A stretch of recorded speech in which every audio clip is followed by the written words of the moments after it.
Namo Buddhaya. Salam sejahtera, penuh damai dan bahagia pemirsa Dharma TV dimanapun Anda berada. Pada malam hari ini saya Satna Dewi kembali menemani Anda, tentunya dalam acara yang telah kita tunggu bersama-sama, Manage Your Mind.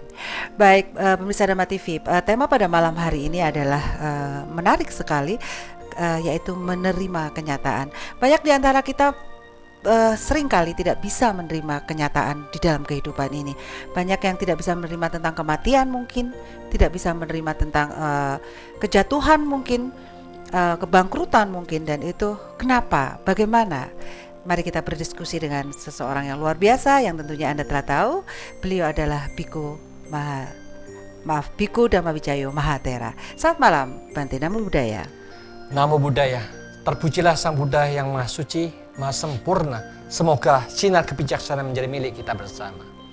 Ya, Bante, tema pada malam hari ini adalah menerima kenyataan. Seringkali seseorang merasa putus asa, Bante, atau kecewa karena apa yang diharapkan itu tidak sesuai dengan kenyataannya. Bagaimana tentang hal tersebut? Ini memang bukan sudah penyakit umum ya. Kebanyakan manusia itu begitu. Maka dari itu siapapun yang tidak bisa menerima kenyataan apapun yang terjadi, itulah yang menyebabkan mereka jengkel, benci, marah, tidak puas. Sehingga itu penderitaan akan menjadi milik mereka. Ya. Menjadi milik kita bersama akibat karena mindset yang salah. Karena memang sudah gitu, mau diapain lagi. Tapi kita menolak, tidak mau seperti itu. Maunya seperti yang dia inginkan. Maka itulah yang menyebabkan manusia itu menderita karena mereka tidak bisa menerima kenyataan.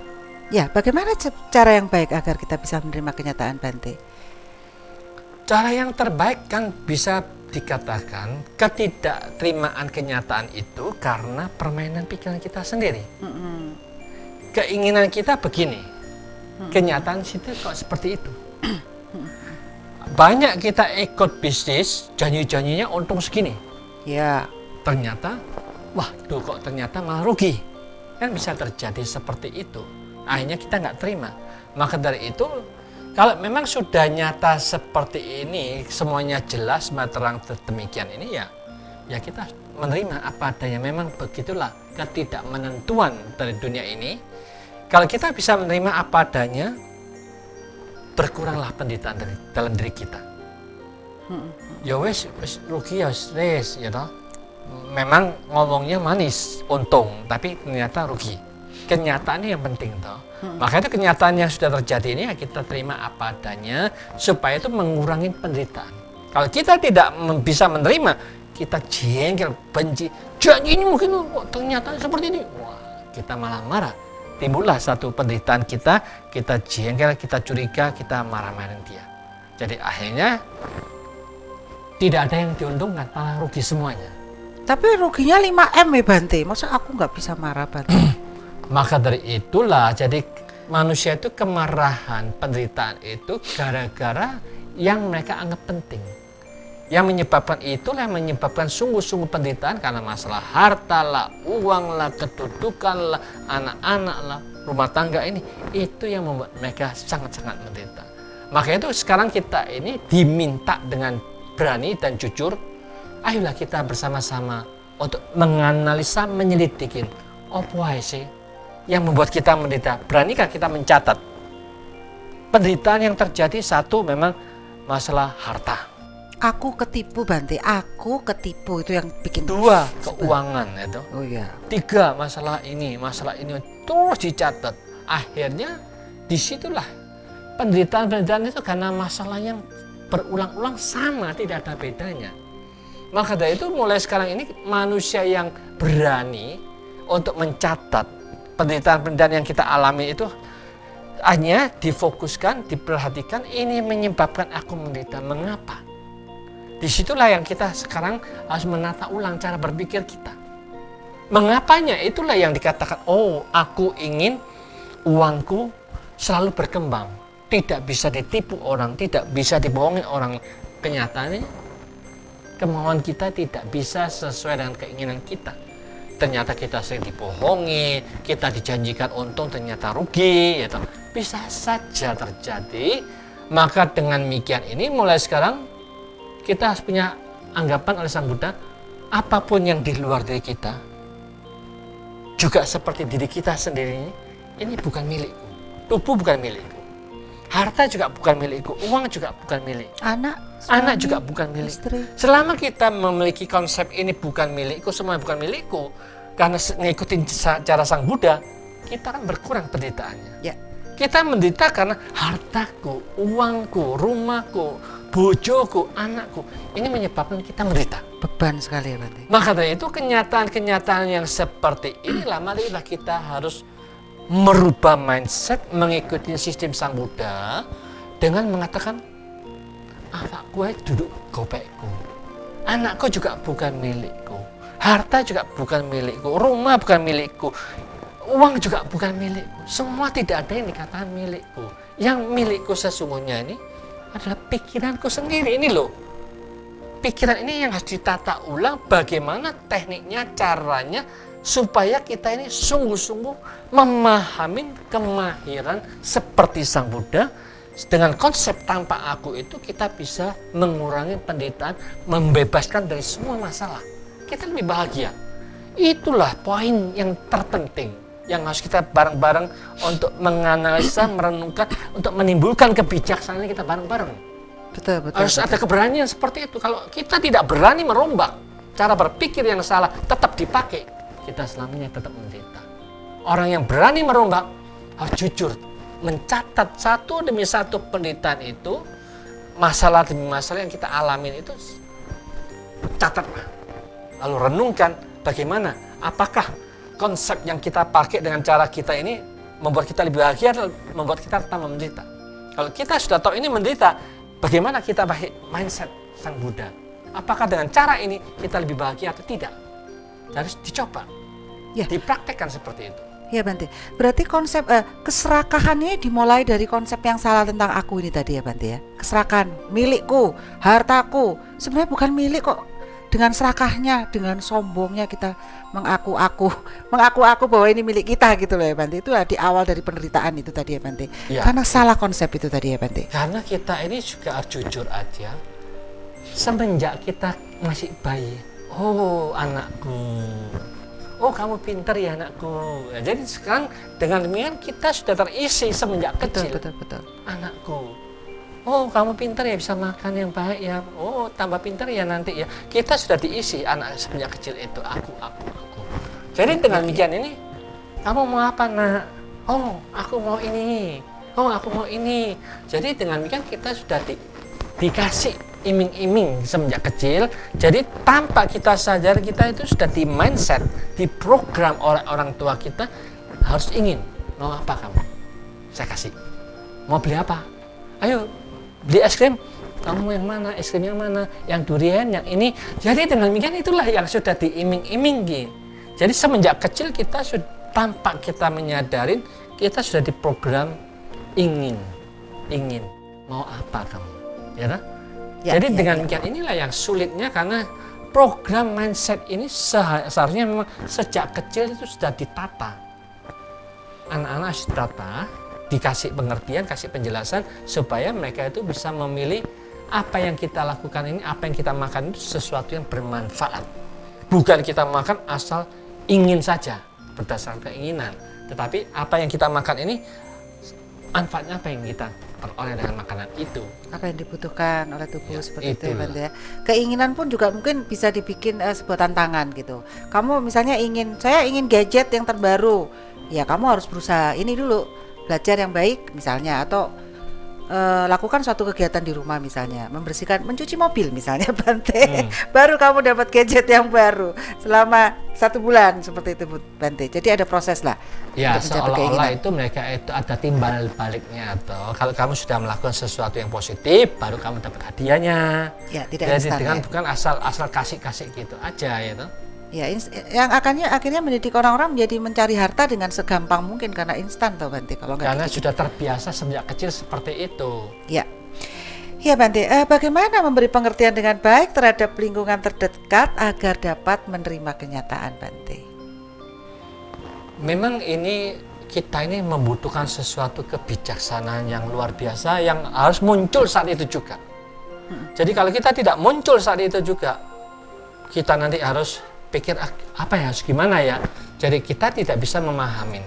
Jadi kalau kita bisa memberikan nasihat pada saat itu juga, kita akan bisa memberikan satu input yang luar biasa pada siapapun juga, kapanpun juga mereka sering mendapatkan sesuatu program-program yang positif. Disitulah nanti dia akan mendapatkan mindset apa yang diisikan ini ternyata bisa dipakai dalam kehidupan nanti sehari-hari. Maka itu satu-satunya jalan itu manusia itu harus belajar, sering membaca. Di dalam mempelajari itu kita harus memprogram pola berpikir. Karena apa yang diajarkan Sang Buddha itu sangat-sangat to the point, yang kita pentingkan, yang kita perlukan. Karena Sang Buddha mengajarkan manusia itu selalu ada masalah. Masalah ini kita harus mencari apa yang sebab utama yang menjadi masalah itu. Selama sebabnya ini tidak pernah disinggung, masalah itu tetap aja puancet aja selalu muncul seperti itu. Maka dari itu sekarang kita harus cari sebabnya. Seperti kalau kita lihat sekarang di Jakarta sering banjir. Apa sebabnya? Hanya sebabnya itu ternyata danau-danau yang seharusnya bersih, yang bisa ngisi air itu dipakai macam-macam, jadi tidak ada terjadi peresapan. Ini buntu semuanya sehingga airnya naik, tidak jadi, sehingga dia bersihkan sekitar danaunya. Ini satu sebabnya yang telah dilakukan. Tetapi mereka juga tidak tahu sumber utama penyebab banjir yang di Jakarta itu mereka tidak pernah dibereskan. Maka itu setidak-tidaknya itu siapapun juga harus cari sebabnya. Sumber yang menyebabkan Jakarta banjir itu disebabkan karena air itu dari Bogor dan dari Puncak. Semuanya dari sana, yang dikatakan dari berita-berita 8 jam lagi air yang tinggi di Bogor ini akan menuju ke Jakarta. Jakarta akan kebanjiran. Nah, dengan demikian ini seharusnya yang dibereskan yang di Bogor itu, bukan yang di Jakartanya. Inilah mindset yang salah, cara kerja yang salah. Pimpinan-pimpinan itu tidak mengatakan sebab yang ditekankan. Sang Buddha itu menekankan carilah sebabnya. Jadi sebabnya dari Jawa Bogor, ya yang dibereskan seharusnya Bogornya, bukan Jakartanya. Jadi ini kesalahan kaprah yang cara mengatasinya itu tidak tepat. Itu seharusnya dari kantor lingkungan hidup juga, Bante, kan ada AMDAL, analisa dampak lingkungan itu. Analisa mengenai dampak lingkungan harusnya mengadakan penelitian seperti itu, Bante. Seharusnya begitulah, jadi tiap-tiap bagian itu saling memikirkan. Ya. Departemen apa yang menentukan di situ, yang bagian pengairan, ya, bagian apa itu penyimpan tandon-tandon itu buat apa itu waduk-waduk besar, itu bagian siapa? Itu pikirkan untuk membuatnya itu. Ya. Yang bagian buat sungai-sungai itu siapa? Pikirkan semuanya. Karena semuanya itu tidak mau memikirkan, karena mengatakan apa? Banjir, masalah apapun itu Tuhan yang menentukan. Duduk awakku kok Tuhan yang menentukan sudah. Jadi mereka santai aja. Duduk awakku yang salah kok. Tuhan yang menentukan kok. Itu kebodohan, Bante. Sengaja. Oh, sengaja ya? Supaya mereka tidak usah kerja. Oh iya, dapat duit tapi nggak usah kerja. Supaya mereka dipuji-puji otaknya itu orisinil. Orisinil, belum pernah dipakai. Baik, Bante. Ini ada permasalahan kalau kita misalnya punya saudara atau tetangga yang terjadi kematian, Bante. Ada kematian gitu. Apa yang kita harus ucapkan sih, Bante, terhadap orang yang sedang menerima berita ini, menerima tentang kenyataan kematian ini, Bante. Tapi jangan jawab dulu, Bante. Baik, pemirsa Dhamma TV, tentunya penasaran akan jawaban dari Bante. Jangan kemana-mana karena kita akan ketemu lagi setelah satu ini. Baik, pemirsa Dhamma TV, tentunya masih bersama saya Satna Dewi dalam acara Manage Your Mind, dan tema pada malam hari ini adalah menerima kenyataan. Baik, Bante, misalnya kita datang ke tempat orang yang sedang terkena suatu suasana meninggal atau kematian, apa yang harus kita ucapkan sih, Bante? Mau ngomong saya ikut berduka cita, tapi kalau kita memahami bahwa sebuah kematian adalah sesuatu yang wajar gitu loh, saya kadang-kadang bingung juga. Ikut berbahagia mungkin? Sesungguhnya inilah banyak keliruologi yang terjadi di masyarakat. Ya. Bahkan ketika biku tertentu, biku siapapun yang meninggal, banyak ikut berduka cita atas meninggal biku Tita Kintuku misalkan. Nah, ini kata-kata ini kalau dipikirkan, direnungkan tidak tepat. Seharusnya manusia itu harus memberikan satu kata-kata yang bermakna. Maka itu kalau kita hanya katakan ikut berduka cita itu tidak ada artinya. Ya. harus ada keberanian untuk merubah kelirumologi yang selalu terjadi di masyarakat itu. Kita kalau berdoa juga demikian. Berdoa itu bukan mengatakan ya semoga Tuhan begini-begini, meminta Tuhan. Bukan Tuhan yang menentukan. Tetapi kita harus memahami bahwa sesungguhnya Sang Buddha inilah yang memahami bahwa gelombang pikiran kita ini bisa diterima oleh gelombang makhluk yang lain. Seolah-olah mereka apa yang kita ngomong dalam pikiran diterima oleh mereka. Maka itu kita satu-satunya kalau tidak bisa apa-apa, kita ya semoga semua makhluk yang ada di sini berbahagia, semoga berbahagia. Tetapi kalau kita ingin membuat sesuatu pernyataan yang bermanfaat, kita bicara begini. Segala sesuatu yang berkondisi, tidak kekal dan tidak menentu. Itulah yang menyebabkan kita menderita. Penderitaan dan ketidakmenentuan ternyata itu kosong tanpa inti. Barang siapa melihat dan memahami ketidakkekalan, penderitaan dan tanpa aku, itu membuat pikirannya tuh dia bisa terbebaskan dari semua penderitaan. Semoga almarhum selalu berbahagia di alam manapun juga. Itu kata-kata ini akan memiliki makna yang dalam. Orang membaca, mengerti, dan dia dapat pelajaran. Paham. Demikian juga kalau kita lihat, mereka mengucapkan kepada para biku ikut berduka cita. Seolah-olah dia mata melebuna alam sengsara. Jadi ikut susah toh. Tetapi kalau dia bahagia, seharusnya ikut bersuka cita telah meninggal biku Tita Kituku. Karena dia sudah bahagia toh. Nah sekarang kan kita netral. Di sini netral itu dalam ada kata-kata semua kondisi tidak kekal, membawa penderitaan dan tanpa aku. Barang siapa melihat dengan penuh kebijaksanaan, dia akan terbebaskan dari penderitaan, akan mencapai alam yang penuh dengan kebahagiaan. Semoga almarhum demikian adanya. Jadi untuk mereka kita doakan seperti itu. Kata-kata ini sangat dalam, mengena dan inti yang sangat bagus. Itu bisa merubah cara berpikir kita. Kalau kita cara berdoanya tidak tepat, kata-kata yang tidak tepat, kelirumologi yang tetap seperti ini, jadi tidak ada perubahan. Dari dulu sudah sekian puluh tahun tetap aja ikut berduka cita, itu salah kaprah. Ya, tetapi keliru, tidak ada tepatnya. Terus anaknya gimana? Nyalamin ikut berduka cita, jadi semoga almarhum bisa diterima di alam bahagia gitu. Ya, gitu aja, kita doakan ya semoga ibu tabah dan bisa menerima apa adanya. Kita harapkan dengan kekuatan kebajikan, mungkin orang tuanya, anak kamu ikut berbahagia di alam manapun juga. Ya Bu, semoga berbahagia semuanya gitu. Jadi kita mengucapkan begitu. Jangan ikut berduka cita. Nangis tambahan. Ya itu, jadi kita seharusnya harus ada berani untuk mengisi sesuatu yang positif kepada yang sedang dalam keadaan duka itu. Iya, betul. Jadi dengan demikian kita otomatis bagaimana menghibur mereka. Bukan bagaimana kita membuat mereka tambah menderita. Ikut berduka cita, soalnya aku juga ikut sedih loh. Iya, itu loh Bantu ucapannya salah kaprah itu Bantu di masyarakat. Itu kita seharusnya kalau mereka siapapun juga yang suka berbuat baik, kita tidak seharusnya mengatakan ikut berduka cita. Kita katakan ya selamat jalan ya, anak kamu telah berjuang, suami kamu telah berjuang luar biasa. Dia masyarakat ini berbahagia dengan anak orang tua. Saya rasa pasti orang tua kamu pasti bahagia di alam selanjutnya. Selamat. Semoga mereka berbahagia dan kamu tambah kuat. Aku bangga dengan melihat perjuangan dari orang tua kamu. Nah, kan begitu, jangan kasih motivasi mereka. Jangan ikut berduka cita, tidak ada motivasi sama sekali. Karena saya ngomong nggak ngero. Iya, betul. Yang sedang duka juga tidak tahu harus gimana. Iya, jadi betul. Istilahnya banyak orang itu tidak tahu apa yang harus dikatakan. Hanya ikut-ikutan, sing dia ngomong, ya ikut berduka cita seperti itu. Itu salah kaprahnya. Berarti mana yang lebih baik, menerima kenyataan atau merubah kenyataan? Sekarang begini ya, kalau kenyataannya sudah terjadi, itu kan pasti tidak bisa dirubah atau kenyataan itu, tetapi yang bisa dirubah mindset kita. Cara berpikir kita itu terhadap masalah itu gimana? Bagaimana kita merubah pikiran kita terlebih dahulu supaya kita tidak terhanyut oleh masalah itu, tidak menderita oleh masalah itu. Yang penting seperti itulah.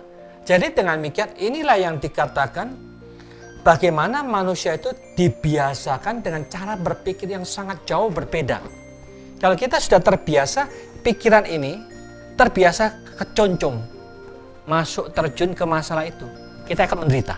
Oh, larut maksudnya ya? Larut terlalu masalah itu terus membuat kita menderita. Maka dari itu kebiasaan-kebiasaan yang keliru seperti ini harus kita berani merubah. Karena Sang Buddha mengajarkan, kalau cara berpikir yang salah mengikuti kebiasaan duniawi yang salah itu membuat kita menderita, terhanyut oleh masalah penderitaan. Maka itu Sang Buddha mengajak kita, ayolah kita mulai sekarang angkatlah masalah itu, dipisahkan masalah sebagai masalah, pikiran sebagai pikiran.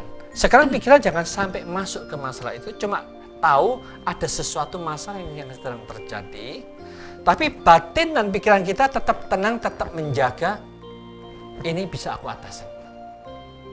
Karena 50% sudah kita teratasi dalam pikiran kita, kita tidak takut dan tidak khawatir, tidak terhanyut oleh masalah itu, kita sudah mengatasi 50%. Walaupun yang di luar belum teratasi. Jadi kita sudah tenang, sudah damai, tidak ada masalah apapun juga, kita tetap menjaga keseimbangan, kedamaian dan kebahagiaan itu sendiri, tidak sedih, tidak terhanyut. Di zaman Sang Buddha itu juga ada satu saudagar yang dia punya kaya raya, dia punya perusahaan yang begitu besar, punya pabrik sutra, punya gudangnya 3 gudang pabrik sutranya. Tahu-tahu di malam hari terbakar sutranya. Pabrik gudang sutranya, kekayaannya di sana semua. Tapi dia pagi hari sudah mengundang Sang Buddha dengan para biku yang lain. Dia mengundang.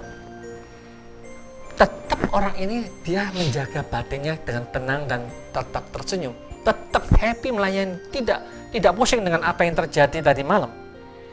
Ketika itu ada satu guci susu yang terbuat dari sesuatu yang hiasan begitu indah jatuh pecah. Nah, biku yang lain ingin menghibur.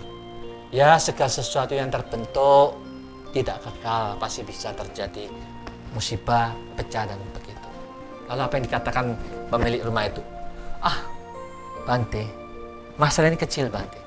Tadi malam itu 3 gudang pabrik saya terbakar aja, aku tidak sedih.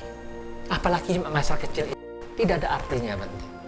Jadi kita mulai sekarang jangan masalah kecil itu dibesar-besarkan. Masalah yang besar sekalipun itu kita anggap kecil. Kita kecilkan aja. Nah, dengan demikian kita tidak pernah menderita. Itulah yang dikatakan kenyataan itu kesalahan dan cara berpikir kita yang membuat kita menderita itu sendiri. Maka itu sekarang marilah kita menata ulang gimana cara yang terbaik, cara berpikir supaya kita tidak pernah menderita, itu yang terbaik. Ya, bagaimana caranya Bante? Sebab-sebab yang membuat seseorang tidak dapat menerima kenyataan. Jangan dijawab dulu. Baik, pemirsa Dhamma TV, penasaran dengan jawaban dari Bante? Jangan kemana-mana, karena kita akan ketemu lagi setelah yang satu ini. Baik, pemirsa Dhamma TV, selamat malam bagi Anda yang baru saja memutar channel Dhamma TV, dan tentunya selamat malam Anda yang berada di Kediri, Tulungagung, Blitar, Jombang, mungkin Banyuwangi dan sekitarnya, Malang Raya. Saya harap Anda berada dalam kondisi yang sehat dan baik pada malam hari ini. Baik, tema kita masih menerima kenyataan dan tentunya dengan Biku Dhamma Wijaya Mahathera. Baik, Biku, tadi telah diterangkan oleh Biku. Jadi apa sih sebab-sebab yang membuat seseorang tidak dapat menerima kenyataan ini? Sebab kita tidak bisa menerima kenyataan, kebanyakan kita itu mau jadi Tuhan untuk diri kita sendiri. Penentu gitu ya? Penentu, aku maunya begini, maunya begitu, ya toh? Tibanya. Jadi akibatnya itu kebanyakan apa yang diinginkan itu tidak sesuai dengan apa yang dia mauin. Artinya kecewa, jengkel, kok gini sih? Karena itulah yang dikatakan oleh Sang Buddha sangat jelas dan terang, penderitaan manusia itu karena keinginan dia. Ya. Inginnya aku maunya begini, aku maunya begitu. Aku tidak mau seperti ini, aku tidak mau seperti itu. Inilah kebiasaan keliru cara berpikirnya yang salah yang membuat kita tambah menderita. Maka itu Sang Buddha menekankan, marilah kita mulai sekarang akunya itu harus dilemahkan. Keinginan kita ini harus diarahkan. Arahkan dengan tahu bahwa kalau kita arahnya yang salah, kita akan menderita. Kalau kita arah yang benar, itu bagaimana yang benar supaya kita berkurangnya penderitaan, itu yang harus ditekankan. Tetapi kalau kita hanya ingin, tetap itu sebagai pimpinan kita, penderitaan tidak akan terselesaikan, kita tambah menderita lagi. Maka dari itu satu-satunya jalan, disinilah yang dikatakan kita harus mampu mengontrol pikiran kita dengan sebaik-baiknya. Jangan sampai kita diperbudak oleh pikiran kita sendiri, yang bulat sendiri, yang buat kita kacau, yang buat kita jengkel, yang buat kita mangkel. Itu karena pikiran kita, permainan pikiran kita sendiri. Maka itu, barang siapa yang menyadari itu penderitaan masalah itu, karena memang yang menciptakan pikiran kita. Jadi bukan setan yang menciptakan, tetapi pikiran yang salah itu yang menciptakan masalah itu sendiri. Maka itu kita sekarang bagaimana tekniknya itu supaya kita menciptakan pikiran yang benar dan kita tidak kecuncum, tidak masuk, tidak terhanyut oleh penderitaan itu. Bisa nerima apa adanya. Memang sudah terjadi ini, apalah yang kita bisa lakukan lagi. Karena ada contohnya yang gampang. Ada umat kita, ketika saya datang ke Jakarta, dia telepon, saya telepon, ngomong-ngomong, Bante, saya baru keluar dari rumah sakit. Saya sudah 2 minggu masuk rumah sakit. Loh, kenapa kamu masuk rumah sakit? Ya, saya muntah-muntah, tidak bisa makan, terpaksa masuk rumah sakit. Langsung, wah, kamu ini sebenarnya muntah-muntah karena banyak yang dipikirkan, menyebabkan kamu stres. Itu yang menyebabkan kamu menderita. Loh, Bante kok tahu? Lalu apa yang kamu pikirkan yang menyebabkan kamu stres? Ya gimana Bante? Coba Bante pikir. Saya dulu 0. Saya berjuang sudah 25 tahun lebih. Bekerja. Sekarang saya punya rumah itu ada 3. Perusahaan kita ada 3, toko kita ada 3. Uang saya yang sudah saya kerjakan banyak. Kerja keras itu 850 juta. Saya kumpulkan uang, saya masukkan ke bank. Bleng. Karena dapat bunga besar waktu itu. Ternyata tidak lama lagi bank itu ditutup, dilikuidasi. Waduh, saya stres banget, mikirin. Akhirnya itulah yang menyebabkan saya tidak bisa makan, tidak bisa tidur, terpaksa ke dokter, rumah sakit, diinfus, masuk ICU supaya kita bisa tidur di sana, bisa istirahat di sana. Saya katakan inilah. Karena kamu tidak bisa menerima kenyataan, menyebabkan kamu menderita seperti itu. Cobalah kalau kamu mengerti apa yang Sang Buddha ajarkan. Segala sesuatu itu ada sebabnya. Sebabnya itu tak lain dan bukan adalah bibit kita sendiri. Maka itu mulai sekarang kamu harus punya ketegasan. Apa sih yang paling berat yang bisa kamu lakukan kalau itu terjadi? Yang paling berat itu adalah uangku hilang 850 juta. Kamu harus berpikir dengan cara Sang Buddha. Apapun yang muncul itu karena ada karma yang menyebabkan munculnya sebab itu. Mungkin dalam kehidupan yang lampau kamu hutang pada orang, sudah tua hutang tapi belum kamu sempat bayar. Tahu-tahu kamu mati. Saat inilah, anggap saja, aku siap untuk membayar. Kalau memang itu karma aku siap untuk membayar. Memang dengan cara begini, siap membayar 850 juta. Kalau memang dia bukan karmaku, uang itu akan kembali. Kamu berpikir begitu aja lah, cukup dengan sangat simpel, tegas, berani. Apa yang terberat? Kamu bisa menerima kenyataan yang paling berat itu, kamu sudah tidak akan stres, tidak akan menderita. Tetapi kalau kamu tidak bisa menerima, pikir, yang di luar tidak beres. Bank juga belum bisa mengeluarkan uang kita. Tapi penderitaan yang kamu pikirkan, menyesal lah, kecewa lah, takut ini, takut jengkel sama sana, karena pikiran kamu yang menyalahkan si A, si B. Kesalahan itu kan pikiran kamu yang sekarang membuat kamu sakit. Karena salah berpikir membuat kamu menderita, akhirnya menyebabkan kamu muntah-muntah sampai sekarang masuk rumah sakit. Bayar lagi tiap hari 3,5 juta. Aduh. Jadi dengan demikian ini kamu sudah rugi. Iya. Badan rugi, pikiran rugi. Kamu tidak bisa kerja, tidak bisa sehat, semuanya rugi. Maka dari itu kalau kamu seperti ini namanya kamu bodoh dalam cara menghadapi kehidupan.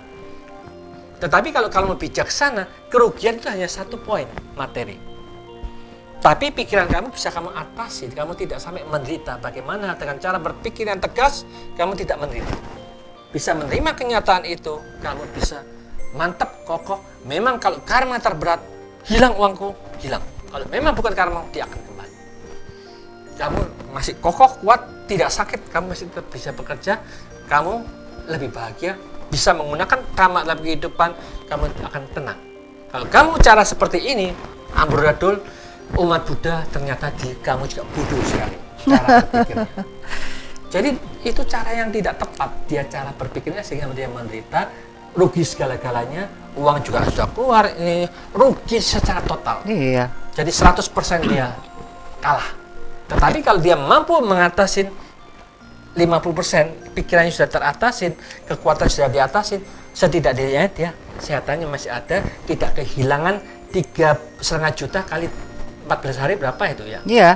Sudah hampir 100 jutaan. 100 juta. Jadi kan sangat sayang sekali kalau kita bisa menjaga pikirannya, dia sehat, tidak masuk rumah sakit, dia masih tetap bekerja dengan cara berpikir yang bijaksana, bisa menerima kenyataan, dia mampu mengatasi. Makanya saya katakan inilah manusia ini, ketidakpandaian mereka yang menyebabkan penderitaan, kerugian, kesakitan karena kebodohan mereka sendiri. Kasihan. Harusnya dapat satu lagi bonus pikiran benar tadi ya Bante. Pikiran benar, pandangan benar tadi Bante. Dia kalau bisa mengatasi kan dapat itu. Ya itulah, Pikir jadi dengan dia benar. mengerti dan memahami akan hukum karma, mengerti memahami akan aktivitas cara berpikirnya, mengerti memahami dari pikiran dengan tubuh itu ada koneksi kerjasamanya, ya tak? Jadi dengan demikian hubungan yang seharusnya di luar itu bukan masalah yang besar, tapi dia diperbesar oleh pikirannya sendiri, membuat badan aja tidak sanggup menahan masalah itu, dipikir-pikir jadi menderita dia, menyebabkan dia tidak tahan terhadap tubuhnya, sakit, masuk rumah sakit. Maka dari itu kalau dia sekarang ini sudah memahami bahwa apa yang diajarkan Sang Buddha itu, apapun yang terjadi, terimalah apa adanya. Cara berpikir Anda bereskan terlebih dahulu, walaupun masalah yang di luar itu besar, jangan dianggap besar, kecil. Pikiran yang paling besar itu yang kamu jaga dengan rapi sebagai berlian yang sangat berharga, jangan mau dikotori oleh apapun juga. Supaya tidak menyebabkan badan kita menderita, sakit gara-gara kesalahan cara berpikir kamu terhadap hal-hal itu. Kalau kita bisa memisahkan seperti ini, kamu sehat, kamu pandai, kamu cerdas, kamu bijaksana, kamu lebih dalam. Kamu bisa menerima kenyataan hidup seperti itu, apa adanya. Jadi salah satu indikasi bahwa sehat atau tidaknya tubuh kita, atau kalau tubuh kita sakit, kita bisa lihat bahwa ternyata pikiran negatif kita mungkin terlampau besar ya Bante, sehingga dia menghajar fisik kita. Sesungguhnya kalau dilihat-lihat penyakit manusia itu dari pikiran, dimulai dari pikiran. 90% dari pikiran kita terlebih dahulu. Makanya itu kalau kita memahami seperti ini, dia harus mengatasi untuk memperbaiki sumber masalahnya. Kalau sumber masalahnya di pikirannya sudah diperbaiki, nanti akan membuat tubuh kita juga akan bekerja dengan lebih baik. Gampangnya begini, ada umat tante-tante waktu saya membimbing meditasi di Jawa Barat, dia mau ikut meditasi. Waktu itu kita katakan mau seminggu lah di tempat wihara itu. Tapi dia mau ikut dengan cara makan pagi dan siang saja, malam tidak boleh makan. Malam tidak boleh makan. Malam tidak makan. Sebentar Bante, ini ceritanya dilanjut, ini kayaknya seru. Bante kalau udah kalau cerita kenyataannya jadi seru. Sebentar Bante, waktunya nanti. Baik, pemirsa penasaran dengan cerita Bante, jangan kemana-mana karena kita akan ketemu lagi setelah yang satu ini. Baik pemirsa Dhamma TV, sampai di segmen terakhir Manage Your Mind pada malam hari ini. Tapi tadi Bante lagi cerita seru nih tentang cerita seorang tante dari Jawa Barat ya Bante. Gimana tadi ceritanya Bante? Nah setelah saya katakan dia pagi dan siang saja makan dan malam tidak boleh makan, tapi dia kata, Bante, saya ini sudah kena mah loh 12 tahun Bante. Dan dokter sudah menyarankan saya 1 jam itu minimum harus ada 1 sendok yang saya makan. 1 jam tiap jam ada 1 sendok dan saya minum obat. Apakah saya boleh ikut meditasi seperti ini Bante? Saya katakan boleh Bu. Kalau ibu melatih dengan sungguh-sungguh serius, malah nanti akan bisa sembuh. Apa yang terjadi? Dia ikutin. Pagi siang saja malam tidak makan. Malah selama 3 hari itu dia sudah merasakan malah nggak pernah sakit. Mahnya nggak pernah sakit. Selama 1 minggu penuh tidak pernah sakit sama sekali, walaupun tidak perlu diisi lagi 1 sendok. Jadi makan hanya pagi, siang, tak sudah. Yang lainnya tidak makan, tidak apapun, hanya minum saja. Ternyata dia tidak pernah sakit. Akhirnya selesai meditasi tanya, apakah boleh saya nanti dilanjutkan di rumah puasa hanya makan pagi dan siang saja, Bante? Boleh, tapi yang lebih penting adalah meditasi ibu yang jalankan. Karena ibu sekarang sudah dikatakan ada kemajuan kesembuhan. Mengapa ibu sembuh? Karena begini, Bu. Ibu sembuh itu karena pikiran ibu. Dari dulu itu ibu nggak pernah meditasi. Pagi, siang, sore, malam itu mikir. Pikiran yang salah itu khawatir dan takut muncul terus. Itu yang menyebabkan pikiran tidak normal, menyebabkan terganggunya. Bagian tubuh jasmani kita yang bagian mana, yang bagian yang lemah, disitulah yang diserang. Ya. Ternyata ibu punya lambung yang tidak beres. Ibu stres. Itu lambung yang tidak beres mengeluarkan zat asam begitu banyak, over. Itu yang menyebabkan ibu sakit. Tetapi ketika ibu ikut meditasi, kan ibu tidak memikirkan, tidak ada beban yang dipikirkan. Ibu yang pagi, siang, sore, malam meditasi, tenang. Gelombang pikiran yang tenang ini, dia memancarkan energi positif. Ketika pikiran positif ini, gelombang semuanya yang diterima yang positif, tubuh kita juga, organ kita bekerja dengan normal dan positif, dia otomatis tidak over mengeluarkan zat asam lambung lagi, dia tidak berlebihan. Otomatis itu tidak menyebabkan sakit lagi. Dengan demikian kalau ibu latihan dengan sungguh-sungguh, ikut latihan meditasi di rumah juga, itulah poinnya. Maka sakit lambung pun karena pikiran kita. Kalau kita sudah melatih seperti ini, ibu akan sehat. Ibu akan terus bahagia. 1 tahun kemudian ketemu lagi, ya Bante, selama 1 tahun ini saya sudah tidak minum obat, tidak sakit lambung saya sudah sembuh. Jadi dengan demikian ini, semua itu karena dimulai dari pikiran penyakit itu munculnya.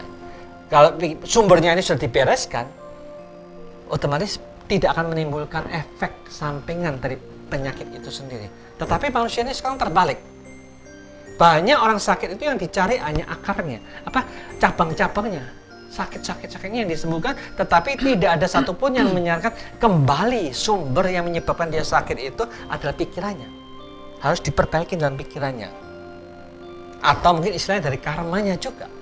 Ada satu umat kita, dia seorang insinyur, ketemu saya di Singapura. Dia katakan, Bante, saya ini sakitnya sudah parah, Bante. Sakit apa? Hati saya membesar, ginjal saya mengeras, mengecil. Dokter bilang, ini sudah tidak ada obatnya. Saya katakan, ya memang begitu, secara duniawi tidak ada obatnya. Tapi saya katakan, kamu sebagai umat Buddha paham. Mengapa kamu sakit-sakitan dan masih muda sakit seperti ini tidak ada obatnya? Sang Buddha kan katakan, barang siapa makhluk apapun juga yang suka membunuh makhluk, nanti kelak kemudian dia akan menerima akibatnya sakit-sakitan dan umur pendek. Termasuk kamu sekarang. Kalau kamu tahu ini sebabnya, ada way out-nya, ada cara keluarnya. Yaitu kamu harus punya tekad pagi dan malam harus baca parita dan mengundang semua makhluk yang kamu bunuh, yang pernah kamu sakitin untuk hadir pada acara itu. Kamu minta maaf, saling maaf, memaafkan, dan kamu ajak mereka baca parita jalan menuju yang terang. Ayo bareng-bareng. Lalu kamu bertekad, nanti kalau aku sembuh, aku akan jadi rohaniwan dan semua jasa kebajikanku akan saya persembahkan kepada mereka semua. Kepada orang-orang itu? Kepada yang makhluk yang sudah dibunuh? Ada semua makhluk yang dia pernah sakitin, semua mereka bunuh itu. Akhirnya dia melakukan sungguh-sungguh bertekad melaksanakan seperti 2 bulan kemudian dia ada rasa enakan gitu lah, bagus, periksa ke dokter, kaget dokternya, loh kok bisa kembali normal lagi, ginjalnya ini juga kembali lagi kempes. Lalu tanya dokter tanya yang di Singapura, kamu pakai obat apa kok bisa menyembuhkan ini? Dia tidak mengatakan, loh saya obatnya dari dokter yang terus kasih. Obat yang saya berikan itu bukan obat untuk menyembuhkan, itu hanya vitamin yang hanya memperkuat saja tubuh kamu, bukan obat untuk menyembuhkan. Kamu lakukan apa? Oh, dia cerita, oh ya itulah yang percaya sama hukum karma seperti itu. Jadi dia bisa ada way out-nya itu, ada jalannya. Tapi kita harus pandai bagaimana cara berpikir kita ini. Mujizat itu ada, tetapi yang paling mujizat kita sendiri itu bisa membuat kita bebas dari penderitaan, mencapai lebih damai. Itulah mujizat yang paling hebat. Itu mujizat luar biasa itu Bante. Nggak usah menggantungkan siapa-siapa loh. Iya. Harus tergantung usaha kita, berjuang bersama. Dan itu bisa Dicapai kok. bisa dicapai. Jadi kita tidak pernah, Sang Buddha tidak pernah mengajarkan kita umat harus menggantungkan kekuatan manapun juga. Dari kekuatan Buddha. Itu kan tergantung. orang bodoh yang mengatakan gantungkan, hanya dia yang kasih jalan kepada kamu, itu dibodohin terus kita. Kalau ada orang yang tiba-tiba sembuh, disembuhkan gimana Bante? Apakah itu benar atau memang karmanya pada detik itu? Tidak semua tentunya ya Sekarang Bante. begini, kalau mereka itu bisa sembuh dan memang mampu menyembuhkan, kita ajak taruhan aja. Suruh dia ke rumah sakit yang paling banyak di Malang sini. Rumah sakit umum. Sembuhkan semuanya. Selama 1 minggu yang masuk setiap hari sembuhkan. Kalau dia mampu sembuh, dia itu memang ahli penyembuh yang luar biasa. Kalau mereka hanya dari 100 orang yang sembuh cuma 1, kita katakan itu bukan mujizat, tetapi kita katakan kemungkinan besar yang bisa tersembuhkan itu karena dia sakitnya itu bukan sakit biasa.